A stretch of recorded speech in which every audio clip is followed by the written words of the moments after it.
Police की मौजूदगी में हिंदूवादी संगठन वहां पर क्या कर रहे थे? पुलिस आज हमारे ऊपर इस तरह से अत्याचार करके गई है कि हम इस भारत के नागरिक नहीं हैं। हमारे पास आदमी है ही नहीं, हम अकेली औरत है, कोई भी नहीं। मगर मेरा आदमी खत्म हो चुका, तो फिर भी वो नहीं माने। हाँ सस्कर हमें धमकी देते रहे, मारते रहे, हमारे धक्के दिए और हाँ सस्कर मार रहे थे, लूटपाट करी। हमारे पैसा टका जेवर सार दुनिया चोर चोर हमारे ले गए। वो मस्जिद से 1 किलोमीटर दूर जा करके घरों में सिविल ड्रेस में घुस करके जिस तरह से तांडव मचाया गया है, घरों में तोड़फोड़ की गई है। वो को निकाल के गेट तोड़कर बाथरूम में से और लेकर गए। बच्चों के अंदर सदमा इस तरह से बैठ गया, महिलाओं के अंदर सदमा इस तरह से बैठ गया है कि वो ढंग से बात नहीं कर पा रही है। बंदूक के हाथ में पीछे ले रखी थी और वो ना पुलिस में नहीं थे, वो आतंकवादी थे। तो वही प्री प्लान वाली चीजें वो शो कर रहे हैं, दिखा रहे हैं जो उनको पुलिस बता रही है। हमारी कोई सुनने वाला नहीं है। हमारा कसूर सिर्फ इतना है कि हम लोग मुसलमान हैं।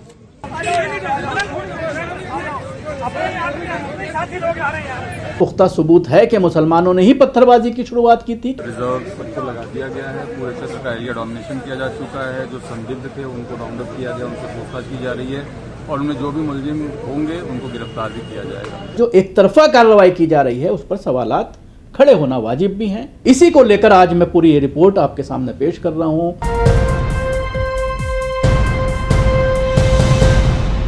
अभी तक आपने कलंदर मस्जिद, जो जयपुर से 35 किलोमीटर दूर चोम्बू कस्बे में है, उसकी एक तरफा रिपोर्टिंग आपने अभी तक देखी होगी। लेकिन अभी आपने जो ये रोती बिलखती महिलाएं, लड़के, घरों की हालत, घरों में किस तरह का तांडव मचाया गया है पुलिस के जरिए, वो भी आपने देखा। और वो पुलिस जो पिछले 48 घंटे से लगातार ये बात सोशल मीडिया पर कह रही है कि अगर किसी ने हालात को खराब करने की कोशिश की तो उसके खिलाफ एक्शन लिया जाएगा। लेकिन पुलिस की मौजूदगी में हिंदूवादी संगठन वहां पर क्या कर रहे थे? जब मस्जिद पर कार्रवाई की जा रही थी, उन पत्थरों को हटाने की कोशिश की जा रही थी जिन पत्थरों को लेकर आपस में सहमति बनी थी, तो वहां पर हिंदूवादी संगठन क्या कर रहे थे? और जो सहमति बनी थी फिर उसके विपरीत जब पुलिस गई तो उसके बाद जो पत्थरबाजी हुई, क्या इसका पूरी तरह से पुख्ता सबूत है कि मुसलमानों ने ही पत्थरबाजी की शुरुआत की थी? क्योंकि पुलिस बार बार ये कहती हुई नजर आ रही है कि मुसलमानों ने ही सहमति के बाद ये काम हो रहा था। लेकिन वहां पर हिंदूवादी संगठनों का क्या काम था, इसी को लेकर आज मैं पूरी ये रिपोर्ट आपके सामने पेश कर रहा हूं। हमारे संवाददाता नाजिम ने वहां से ये पूरी रिपोर्ट तैयार करके घरों पर जा करके, जिन घरों पर कल पूरे दिन तांडव मचाया गया, 150 से ज़्यादा लोगों को हिरासत में लिया गया, जिनमें से 15 या 16 लोग हैं जिनकी अभी तक गिरफ्तारी दिखाई जा रही है कि इन्होंने पत्थरबाजी की थी। और पुलिस को जिस तरह से शाबाशी हिंदूवादी संगठनों के जरिए की जा रही है, जाहिर सी बात है पुलिस का कार्य जब हालात बिगड़ गए, पत्थरबाजी हुई, तो उसके बाद जो पुलिस ने कार्रवाई की, हालात तो कंट्रोल में आ गए। लेकिन उसके बाद जो एक तरफा कार्रवाई की जा रही है उस पर सवालात खड़े होना वाजिब भी हैं। और मस्जिद से 1 किलोमीटर दूर जा करके घरों में सिविल ड्रेस में घुस करके जिस तरह से तांडव मचाया गया है, घरों में तोड़फोड़ की गई है। जुम्मे का दिन था, जुम्मे की नमाज की तैयारियां लोग कर रहे थे, महिलाएं घरों में नहा रही थीं, पुरुष घरों में नहा रहे थे। बहुत से घर ऐसे हैं जहां पर सिर्फ महिलाएं ही मौजूद थीं, वहां पर सिविल ड्रेस में पुलिस के साथ बड़ी संख्या में लोग पहुंचे, हाथों में डंडे लिए हुए थे, हथियार लगे हुए थे, उनके पिस्टल लगे हुए थे, पिस्टल लेकर के भी धमकाया गया। महिला जो बेवा थी उन तक को, बच्ची के साथ, उनकी लड़की के साथ जो अकेली हैं घर में कोई मर्द नहीं है, उनका कोई लड़का नहीं है, एक लड़की है, उसको उठा करके भी थाने लेकर जाया गया। बाद में किसी तरह से वो घर तक पहुंची। तो इन तमाम लोगों से संवाददाता ने बात की है, लेकिन उससे पहले थोड़ा सा बैकग्राउंड इस पूरे मामले का जानने की कोशिश करते हैं कि आखिर कैसे ये पूरी घटना घटी। तो ये मामला चोम्बू कस्बे का है, जहां पर शुक्रवार तड़के यानी जुम्मे के दिन सुबह 3 बजे जो हुआ वो सिर्फ एक झड़प नहीं थी, वो कानून, अदालत, प्रशासन की कार्य प्रणाली और निष्पक्षता पर सीधा सवाल है। चोम्बू के कलंदर मस्जिद का विवाद नया नहीं है। आप टीवी स्क्रीन पर ये पेपर्स देख सकते हैं। ये एक फैसला है, ये फैसले की कॉपी है जो जयपुर की डिस्ट्रिक्ट कोर्ट के जरिए दिया गया था।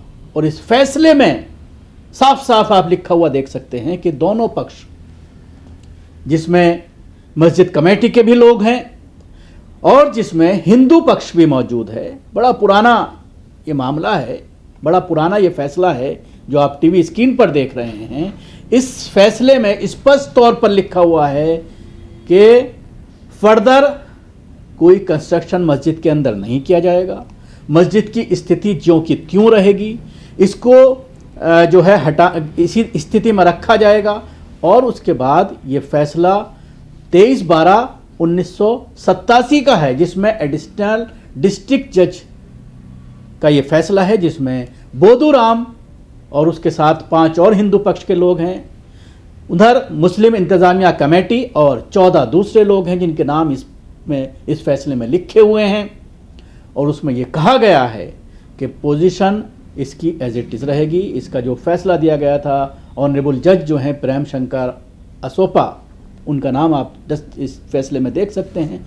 लेकिन उसके बाद ये फैसला होने के बाद आखिर पुलिस को क्या ज़रूरत थी कि मस्जिद कमेटी के लोगों से आप जाकर के बात करें, उनकी सहमति से इन पत्थरों को हटाने की कोशिश करें जिस पर कोर्ट का स्टे हुआ है। अगर आप सहमति से भी कोई काम कर रहे हैं तो आपको उसके लिए कोर्ट की परमिशन लेनी पड़ेगी, लेकिन नहीं ली गई। किसके दबाव में पुलिस ने मुसलमानों को मनाने की कोशिश की? और वो कौन मुसलमानों के लोग थे जो कोर्ट के फैसले के खिलाफ जो है वो फैसला कर रहे थे, सहमति से ये काम करा रहे थे? उन्हें क्यों इतना भरोसा था पुलिस और हिंदूवादी संगठनों पर कि पुलिस सरकार के कहने पर कुछ नहीं करेगी? पुलिस ने क्या किया? वो पत्थर जो पिछले 35-40 साल से यहां पर पड़े हुए थे, उन पत्थरों को हटाया और पहले ये कहा गया पुलिस के जरिए कि हम इसकी जगह यहां पर बैरिकेटिंग करेंगे, लोहे के पाइप लगवाएंगे। लेकिन उसके बाद हिंदूवादी संगठन वहां पर पहुंच गए, हंगामा किया, नारेबाजी की, जिसके दबाव में आकर के पुलिस ने उन पोल्स को भी हटा दिया। तो सवाल यही खड़ा हो रहा है कि पुलिस ना अपनी बात पर रही, ना वो उस भीड़ को कंट्रोल करने में रही जिसका वहां पर कोई लेना देना नहीं था। मामला पुलिस और मुस्लिम पक्ष के बीच का था, लेकिन वो भी बिना कोर्ट की अनुमति से। उसमें जिम्मेदार वो मुसलमान भी हैं जिन्होंने पुलिस पर भरोसा किया। जाहिर सी बात है, पुलिस के आला अधिकारी जब पहुंचते हैं तो बहुत सारे लोग हैं जो पुलिस की चापलूसी करने लगते हैं। मुसलमानों में आजकल इस तरह के नेता पैदा हो गए हैं और उन्होंने सोचा कि पुलिस जिस तरह की बात कर रही है उसी तरह की करेगी, लेकिन वो अपनी बात से मुकर गई और फिर कहीं से पत्थर फेंक दिया गया। अब सवाल ये खड़ा होता है कि पत्थर क्या मुस्लिम पक्ष की तरफ से फेंका गया? मुसलमानों का ये कहना है कि जब हमारी आपस में सहमति से ये पूरा कार्य चल रहा था तो हम पत्थर क्यों फेंकेंगे? हिंदूवादी संगठनों का उस जगह पर क्या काम था? वो यहां पर क्यों पहुंचे? किसने यहां पर भेजा? ये एक बड़ा सवाल खड़ा किया जा रहा है। और मैं आपको और बताना चाहूंगा इसके और बैकग्राउंड में थोड़ा सा अगर हम जाते हैं तो 1954 में एक केस दर्ज हुआ था इस मस्जिद को लेकर के, और वो केस खुद दर्ज कराया था एसएचओ जो थे उस इलाके के, जो थाना इंचार्ज थे, उन्होंने इसमें एफआईआर दर्ज कर दी थी। और एफआईआर में लिखा गया था कि खुफिया सूचना मिली थी कि कुछ लोग खामपोश यानी घास फूस की छत मस्जिद में आग लगा रहे हैं। उस रिपोर्ट में यह भी दर्ज है कि इंचार्ज मौके पर पहुंचे, मस्जिद जल रही थी और उन्होंने अंदर से कुरान शरीफ को सुरक्षित बाहर निकाला। यानी विवाद की जड़ें 7 दशक पुरानी हैं। 2011 में राजस्थान हाईकोर्ट ने इस मस्जिद पर फैसला दिया, 1987 में फैसला दिया, लेकिन उसके बावजूद ये पूरा यहाँ पर किया गया। और पुलिस जो तर्क दे रही है कि आपसी सहमति से हटाया गया था, इसको लेकर के मैंने आपसे तफसील से बात की। लेकिन अब सवाल यही है कि इसके बाद एक तरफा रिपोर्टिंग की जा रही है गोदी मीडिया के जरिए। कल भी मैंने इसको लेकर के एक वीडियो बनाई थी जिसमें आपने देखा होगा कि किस तरह से जब पुलिस पकड़ करके लेके जा रही है बेगुनाहों को, तो फिर उनसे किस तरह के सवालात किए जा रहे हैं। अब इस पूरे मामले को लेकर जो शुरू में आपने छोटी छोटी बाइट सुनी है, वो तफसीली बाइट में आपको सुनवाना चाहूंगा कि इस पर इलाके के लोगों का क्या कहना है। अंदर कौन आ रहा है? पुलिस वाले इतने आए तो कम से कम 15-20 अंदर आए। हमें आकर जैसे हम डर के मारे जैसे ऊपर जाकर कमरे में छुप गए, तो बच्ची को दूध पिला रही थी। दूध पिलाने में हमें बोले कि खोलो खोलो किवाड़। कलाई लेकर आए, लकड़ी लेकर आए और हमें मारा कुटी करने लगे। कहा आप बताओ आपके पास? मैं कहा हमारे पास आदमी है ही नहीं, हम अकेली औरत है, कोई भी नहीं। मैं कहा मेरा आदमी खत्म हो चुका। तो फिर भी वो नहीं माने। हाँ सस्कर हमें धमकी देते रहे, मारते रहे, हमारे धक्के दिए, हमें लाता दी, और फिर भी हमें मामा ले गए, ठेठ चौक के अंदर ले गए हमें। कहा आपको चलो। फिर एक पुलिस वाली ने तो फिर भी हमारे बच्चे को पकड़ा, हमारे बच्चे तक रो रहा। तो आप बोले कैसे बच्चा, कोई बच्चे को आप ले नहीं सकते हो, आप तो हमारे साथ चलो, साथ चलो। फिर वो 3 स्टार वाली ना, आप हमें जाकर जवाब दो। फिर हमने जाकर उनको जवाब दिया, हमारे बच्चों को कौन संभालेगा, हम 2 औरतें ही हैं, हमारे को ना आदमी कोई भी नहीं था। और हंस हंस कर मार रहे थे, हंस हंस कर लड़ रहे थे। क्या क्या कुछ वो लोग कह रहे थे? वो यूँ कह रहे थे हमें कि आपने पत्थरबाजी करी। मैं कहा हमारे कोई पत्थर फेंकने वाला नहीं, हम अंदर बैठे, आप वैसे कैसे अंदर बढ़ गए? एकदम यहाँ से जो मस्जिद है जहाँ विवाद हुआ था वो कितनी दूर है? 1 किलोमीटर दूर। 1 किलोमीटर मस्जिद है, और आप लोगों पर वो आरोप लगा रहे हैं कि आपने यहाँ से पत्थर फेंके हैं। नहीं, कोई ने भी पत्थर नहीं फेंके हमारे तो महल्ले के अंदर, किसी ने पत्थर नहीं फेंके। फिर मेरे घर पर सारी मेरी दीवारें पटक दी, और गली में देखो अंदर, और मारे खूब हमें धक्के दिए, हमारे खूब करा। और एक तो फिरोजी टी शर्ट वाला था, एक ऑरेंज टी शर्ट वाला था, वो माने ने एक सफेद टी शर्ट वाला था। वो हमारे को बहुत ज्यादा धमकी दिया हमें, कहा आप चलो चलो, घीस कर हमें ले गए दोनों माँ बेटी को, और हमारे घर में कोई भी नहीं था। फिर क्या बोले कि आपके बच्चे को, कैसा बच्चा, किसका बच्चा, रो रहा है तो रोएगा। और फिर हम मरे करे, मतलब भैया मेरे नुकसान मत करें। तो क्या बोला, ये लो आप क्या और तोड़ते हो, ये लो। फिर गले में चलते गए, यहाँ की तोड़ा फोड़ी कर मेरे एलिवेटर को तोड़ा, चारों कुर्सी को तोड़ दिए। हम मने करे भैया हमारे कोई भी नहीं, आपके हाथ जोड़ते हम, हमारा कोई भी नहीं मका दुनिया में, मेरा आदमी भी खत्म हो चुका, अब हमारा कोई भी नहीं है, हमारे कौन है जो हम पत्थर फेंकेंगे महल्ले के माए? कहा आपके महल्ले के अंदर से पत्थर है। ये हुआ। फिर हमें ले गए तो हमारी गाड़ी में टंकी है, वो टंकी तोड़ दी, गाड़ियां खड़ी, उन गाड़ियों को तोड़ दी। फिर भी हमें पुलिस वाले ने, स्टार वाले ने ऐसे कहा आप जाइए, आपके बच्चे रो रहे, आप इनको छोड़ दो। फिर उन्होंने हमें छोड़ दिया। फिर भी वो 10-12 पुलिस वाले हमारे पे इतना जुल्म कर रहे, हमारे घर से यहाँ से निकले नहीं, हम वहां से वापस आ गए तो हमें जुल्म कर रहे, हमारी तोड़ा फोड़ी कर रहे, लूटपाट करी, हमारे पैसा टका जेवर सारी दुनिया चोर हमारे ले गए। वो ऐसी तोड़ा फोड़ी करी। फिर हमने कहीं मौके की तोड़ रहे कि हम तो ऐसे तोड़ेंगे, आपको भी मारेंगे, जान से खत्म कर देंगे, इतनी धमकी दे गए हम। और मेरे घर कोई भी नहीं, यदि कोई तेनावा सा, और ये की वजह 2 थी, एक मेरी लड़की है, हम ऐसे परेशान कर गए। अब मस्जिद विवाद वाला मामला है। आज सुबह तकरीबन 11:30-12 बजे के बीच में बिना किसी इंफॉर्मेशन के पुलिस के द्वारा हमारे वार्ड नंबर 28 पठानों के मोहल्ले में एक रेड डाली जाती है बिना किसी इंफॉर्मेशन के। आज जुम्मे का दिन था, हमारी माँ बहनें, छोटी छोटी बच्चियां, वो अपनी तैयारी कर रही थी नमाज के लिए, कुछ नमाज पढ़ रही थी, कुछ नहारी धो रही थी, अपने नहाने धोने का काम कर रही थी, बाथरूमों में थी। पुलिस ने बिना किसी इंफॉर्मेशन के, बिना किसी प्री इंफॉर्मेशन के हमारे मोहल्ले में एक दबिश दी, जो कि एक गलत तरीका था उनका, जो एक की संविधान के विरुद्ध काम था। और क्या किस तरीके से उन लोगों ने दबिश दी? क्या उनके साथ महिलाएं थी? उनकी पुलिस की साथ में सिर्फ और सिर्फ पुरुष पुलिसकर्मी थे, एक भी महिला पुलिसकर्मी नहीं थी।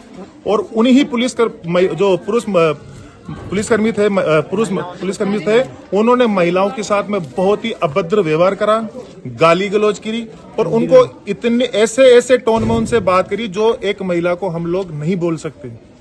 और बहुत बड़ा एक मतलब 2 से 3 घंटे तक इस तरह से तांडव मचाया हमारे इस मोहल्ले के अंदर, जबकि कल जो वाक्य हुआ उस वाक्य से हमारे मोहल्ले का कोई लेना देना नहीं था।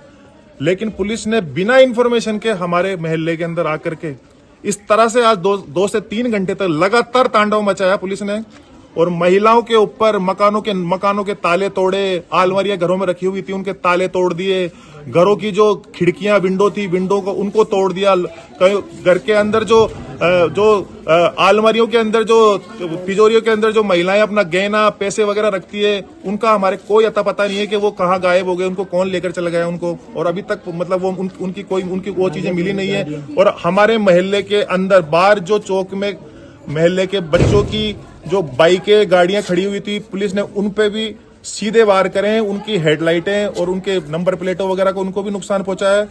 कुल मिला के आज पुलिस का जो व्यवहार था बिल्कुल असंवैधानिक था, बिना किसी इंफॉर्मेशन के था।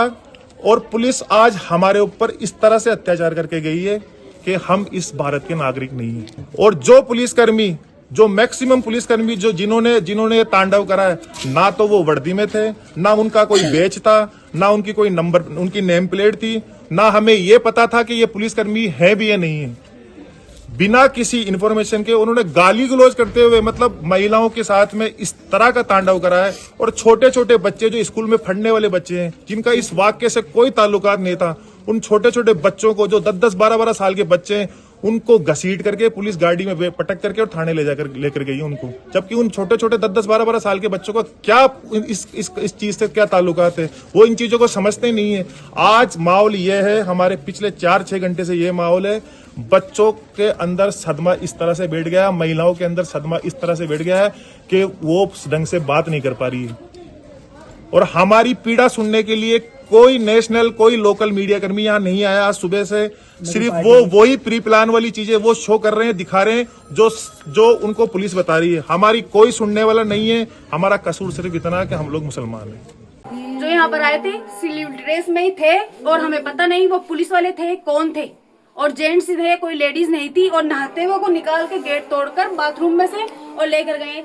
ये समझ लो, मैं तो ऊपर से आकर यहाँ देख रही हूँ तो वो गेट तोड़ रहे और निकाल कर लेकर जा रहे हैं। हमारे जेंट्स को मार के इतनी बुरी तरह मारे, पूरे पर्दों को ऐसे उठाए, अलमारी को बिखेर दिया। फिर मैंने जमाया, अभी इसको पूरी अलमारी को खोल दिया और फिर इसको जमाया। मैंने पूरी हर चीज को देखा, तोड़ा, भाग इधर इससे उस सीढ़ियों में से उस गेट को तोड़ा, इसको भी तोड़ा, इसकी कुंडी टूट गई पूरी।